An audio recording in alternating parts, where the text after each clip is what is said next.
Leader Paul Nuttall.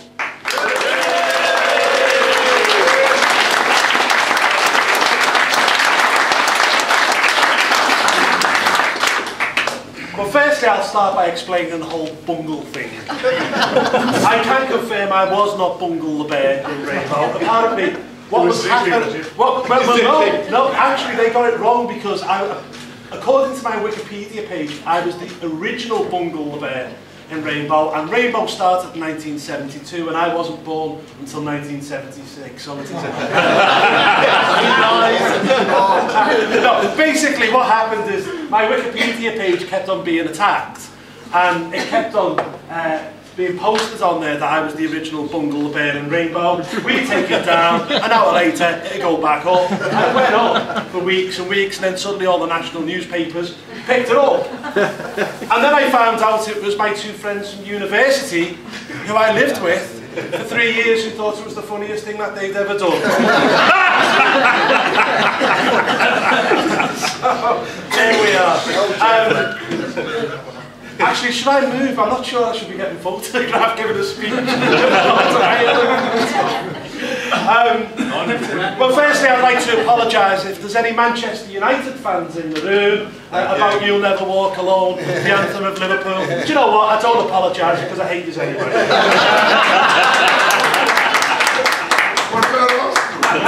No, just Manchester United.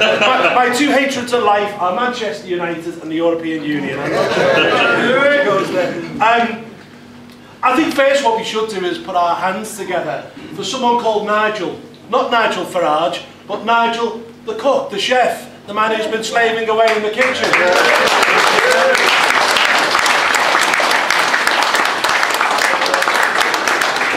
And equally the young lady who has stood over there serving our food, sweating away.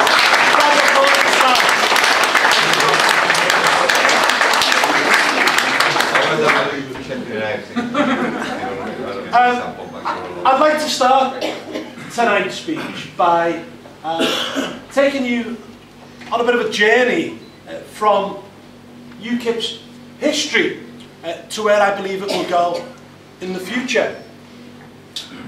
You know, last Saturday actually, I was on the Today programme debating with Lord Owen, or David Owen, who was the former leader of a political party called the SDP. Everyone remember the SDP? Yeah, you don't know, only 17. The SDP launched in 1981 by the Gang of Four: Shirley Williams, Roy Jenkins, David Owen and Bill Rogers. And they launched to great fanfare. They were going to change British politics. They were going to break the mould. And the debate last week with Lord Owen was, are UKIP the new SDP?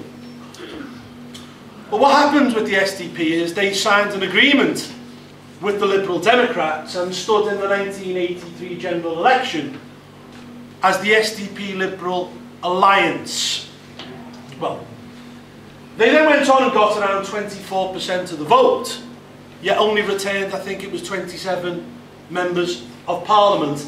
They then sort of petted out and they joined with the Liberals, and in 1987 the SDP, the Social Democratic Party, and the Liberal Party became the Liberal Democrats. Now, my argument with Owen was this: the difference between the SDP and UKIP is quite simply the SDP were the establishment. All four of these people who set up that party had all been Labour Party cabinet members. Indeed, Roy Jenkins had been a European Commissioner between 1977 and 1981. And what they were attempting to do was to drag the Labour Party from the left under Michael Foot back towards the centre, which is where the establishment wanted the Labour Party to be. Now, the key difference with UKIP and the SDP is that the SDP are a top-down organisation. They are the establishment. We are not. We are a bottom-up organisation. We didn't come into this with MPs at the ready. You know, let's not forget UKIP was formed back in 1992 in a small room in the London School of Economics by a group of people who included a young Nigel Farage and indeed a young Gerard Batten, and both are still UKIP MEPs today. And it grew from nothing. It didn't grow from having seats in the House of Commons and then create an army below. It grew from here, and it's created the People's Army thereon upwards.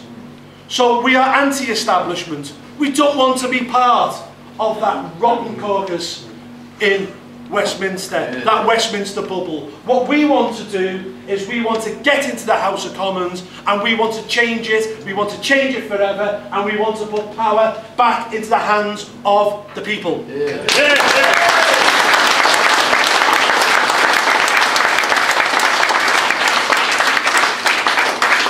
And UKIP has gone through some very difficult periods, and it's amazing that we're all still here today.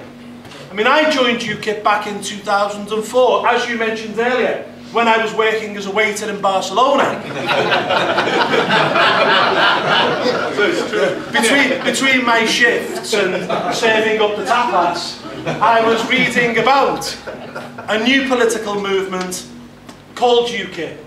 And I was sitting there on the Ramblas, and I was reading the British newspapers, and it was all about Robert Kilroy Silk and how we were going to change British politics forever. And I came back from Spain determined to get involved. I actually even logged onto the internet for the first time in my life and found out what this party was about, and I liked what I read.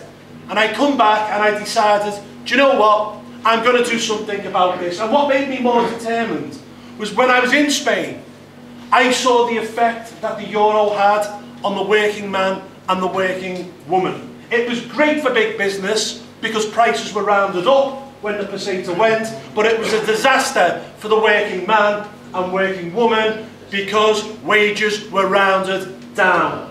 People were worse off. And I was determined when I come back, I would do everything to fight to stop the euro coming in this country. Because let's not forget, back in 2004, Tony Blair and Peter Mandelson were determined to take this country into that disastrous currency, and thank God we stayed out.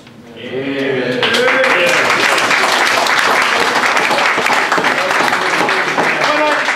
When I joined UKIP, I was lecturing at the college at the time, and I decided that I would go along to my first branch meeting. It was the Liverpool branch, and I rocked up in my camel mohair jacket with my silk scarf, thinking I was very bohemian.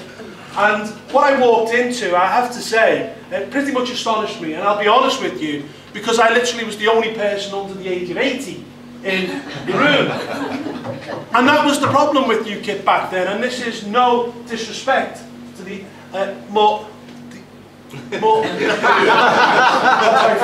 offending anyone, experienced people in the room.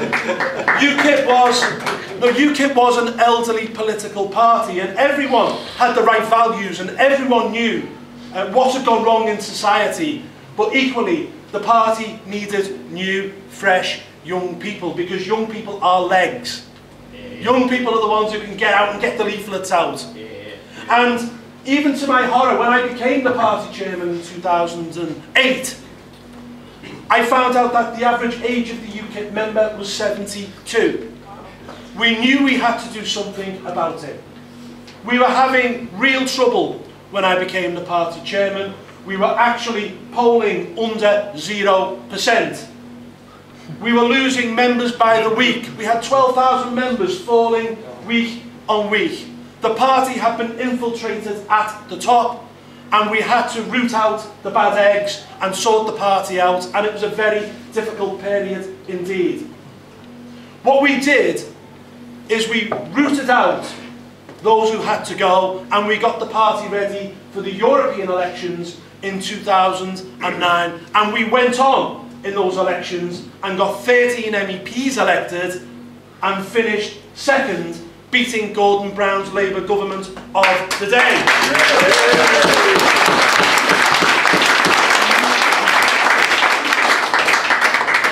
Indeed, this region after 2009 has had some very difficult times. You got 2 MEPs elected, and within 4 years you had none. They had gone.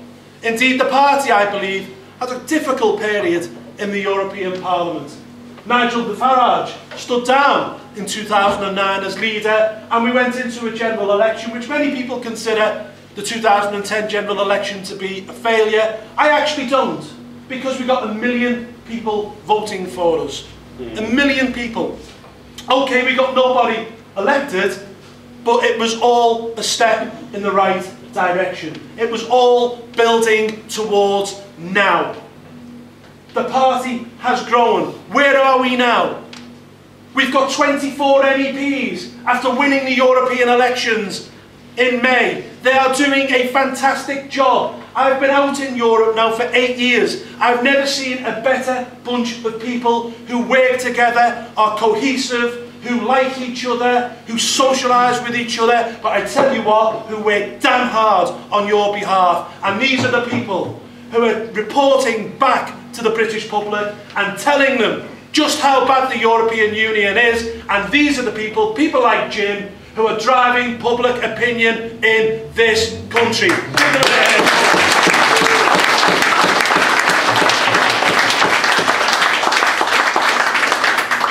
Of course, the European elections was a great victory. The first time since 1906, I believe.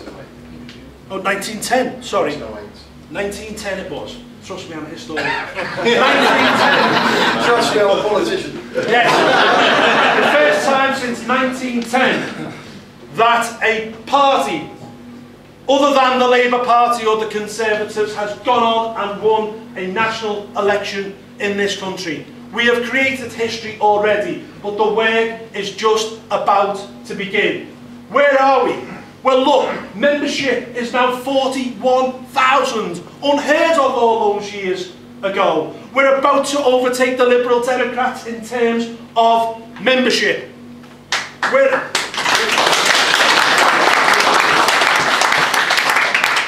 Opinion poll after opinion poll, we're on over 20%. Indeed, the one which I enjoyed the most only a few weeks ago was one by Lord Ashcroft, or YouGov, sorry, which stated quite clearly that with working class people, UKIP is on 27%, Labour is on 22%. We are the new working class party here.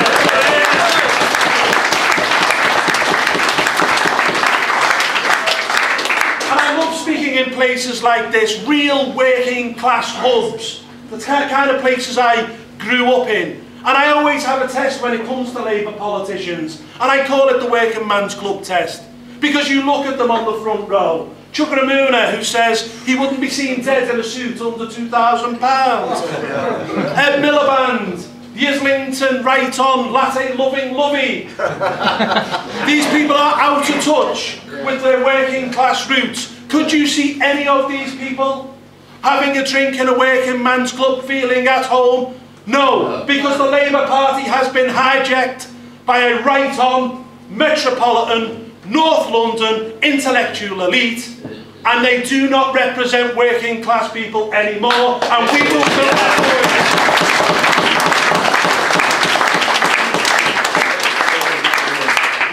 void. And we will fill that void because we are speaking their language.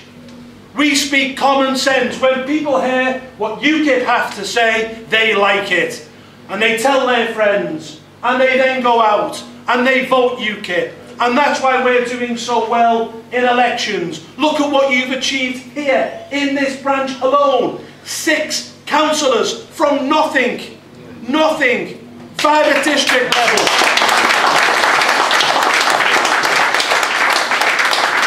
5 5 at district level, 1 at town. But the interesting statistic that Michael told me today is that you took seats off all of the other political parties.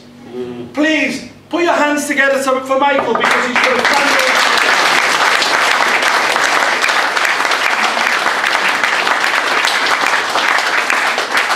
But we are speaking the language of the working man and working woman. And you know why? Because we're all normal people. You've got 3 leaders in Westminster and none of them have ever had a proper job in their lives. How can you legislate for working men and working women if you've never worked yourself? You can't.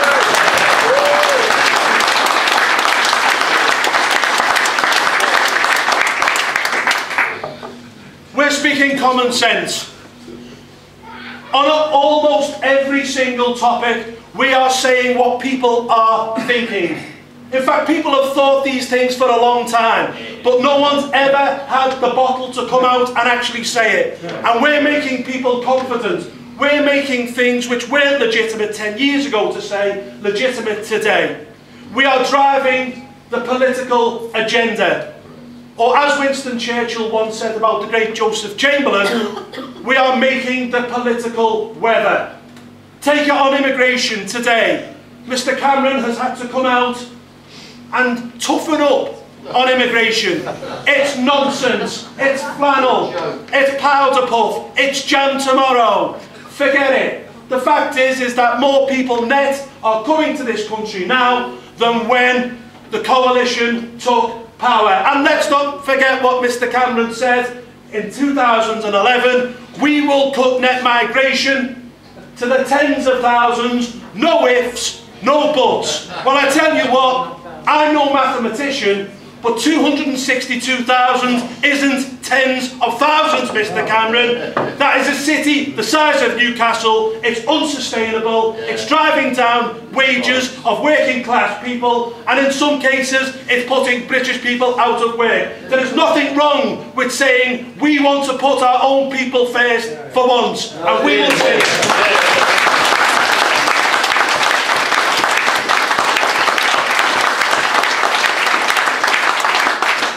And what we're saying isn't racist, isn't xenophobic. All we're saying is give us a points-based system, like Australia, like Canada, whereby if you've got the skills that this country needs, yes, please come here and work, but it should be equal for everyone. And it shouldn't matter whether you're from India or New Zealand or South Africa, or France, or Romania, or Bulgaria, or Poland. It should be the same for everyone, but we, the British people, should have to say who we want and who we don't want to come into our country.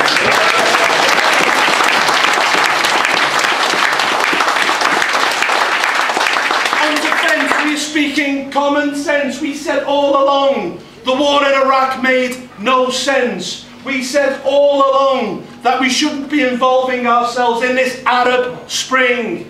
Libya, well, look at Libya now. We were opposed to it from the start. The government of Libya have to meet on a boat. Benghazi, where the Arab Spring begun, is now overrun by Islamic fundamentalists.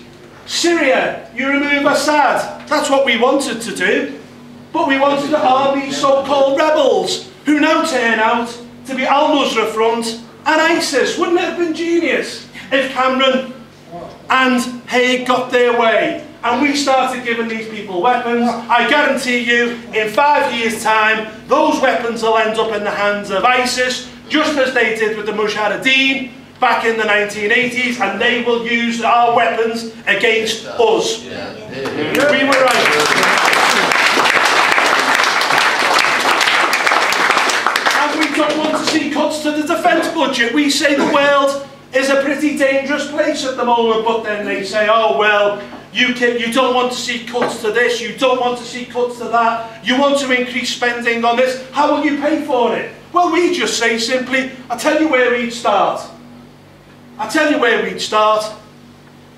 At the moment, we hand £25 million every single day away in foreign aid. Now, I don't have a pleasing heart, okay? And equally, I don't have a heart of stone. And I believe we should give foreign aid to countries like Sierra Leone, where there is an Ebola crisis, or places where there are starving children in Africa, only as long as we know where that foreign aid actually goes. It doesn't go to dictators, it doesn't help buy Mercedes-Benz and Ray-Bans, it actually gets through to the people who actually need it. However, we shouldn't be giving foreign aid to Brazil, which has just overtaken us in the League of Economic Powers. We shouldn't be giving foreign aid to Argentina, which saber-rattles over the Falklands. We shouldn't be giving foreign aid to China. We shouldn't be giving foreign aid to India, with its own space program, with its own nuclear weapons, with its own aircraft carriers. Wouldn't it be nice to have aircraft carriers? You know, the fact is that that is our taxation, and it should be spent in our country, on our own people, on our schools, on our hospitals, and ensuring that our boys and girls in the armed forces have the best equipment available.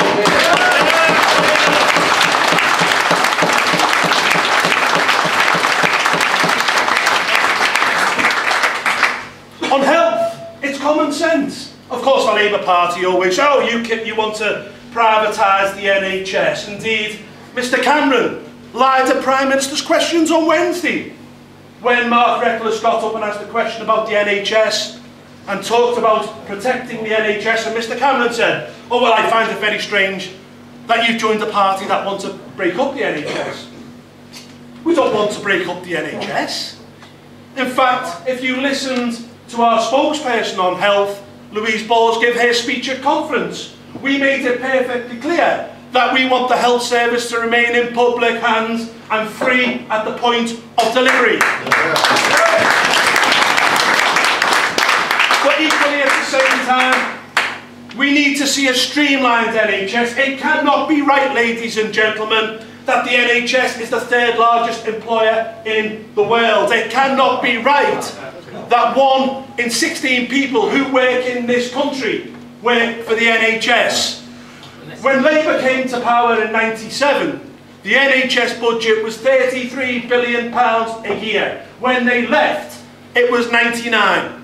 Where did the money go?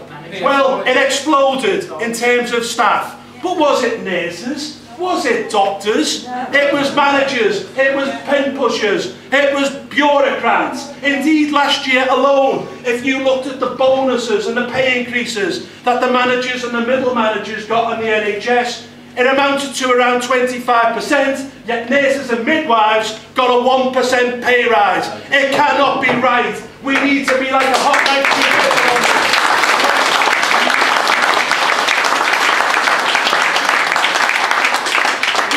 Spend our money, but that money should go on the front line, on doctors and nurses, and let's get the NHS back to what it should be about. Not pen pushing, not paper, not pushing paper around tables with paper clips and making the jobs of the nurses and doctors hard through form filling. Let's get it back to looking after the British people and making sure that this country is healthy.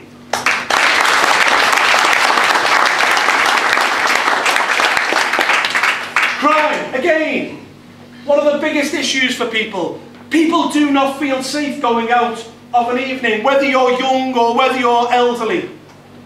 And UKIP has the right policies on crime. We're firm on crime. We believe in tackling low-level crime. Catch it at its source. Make sentences mean what they say. If you get sent down for 6 years, then you should serve 6 years, not be out in 3.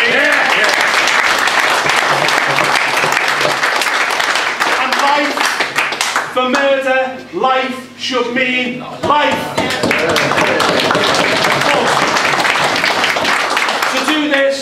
To do this, we must do away with something which was enshrined into British law in the late 90s by the Labour Party, and people made a massive amount of money out of it. They're called human rights lawyers. And indeed, who was the top human rights lawyer in the late 1990s? Yes, you worked that one out. The fact is, the Human Rights Act has acted as little more than a criminal's charter. It needs to be ripped up, and we need a British bill back here.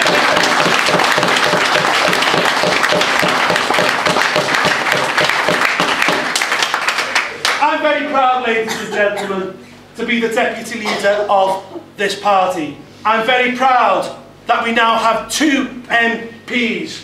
I'm very proud that we have 3 members of the House of Lords.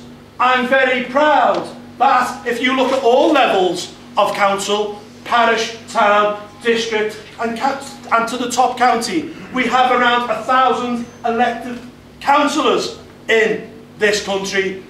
And most of all, because I know these guys personally, I'm proud of our MEPs, because these are the bulwark in Brussels against much of this nonsense legislation.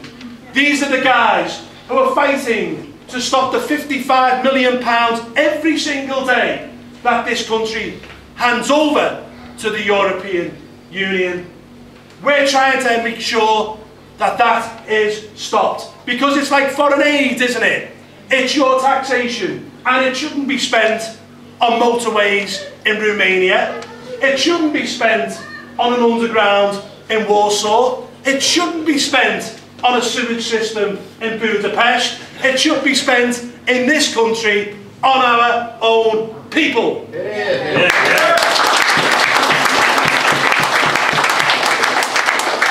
But do not kid ourselves. The MEPs do not have the power in Brussels. The power in Brussels lies about a mile up the road from the European Parliament in a building called the Parliament Building. And in that building, 28 European commissioners meet in secret, headed by a man, Jean-Claude Juncker, who stood on a platform to be President of the European Commission on stamping out aggressive tax avoidance in Europe, yet it turns out that Luxembourg was a magical fairyland for multinational and corporate companies who are paying as little as 1% on profit.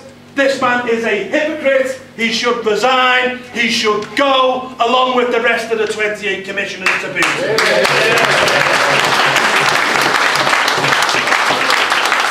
But these characters, these faceless bureaucrats, now make up 70% of the laws of this country. They meet in secret with 3,000 working groups that advise them on what legislation to pass.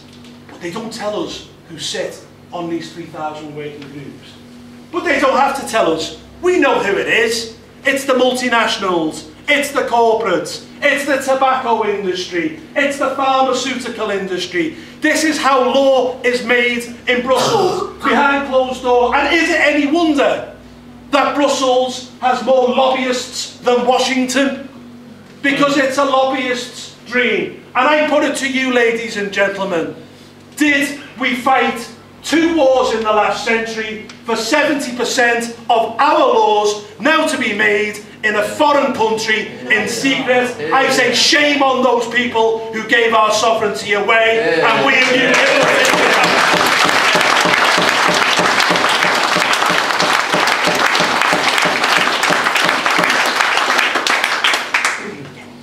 I'm going to finish tonight's speech by saying we are now moving forward into the biggest year in our history.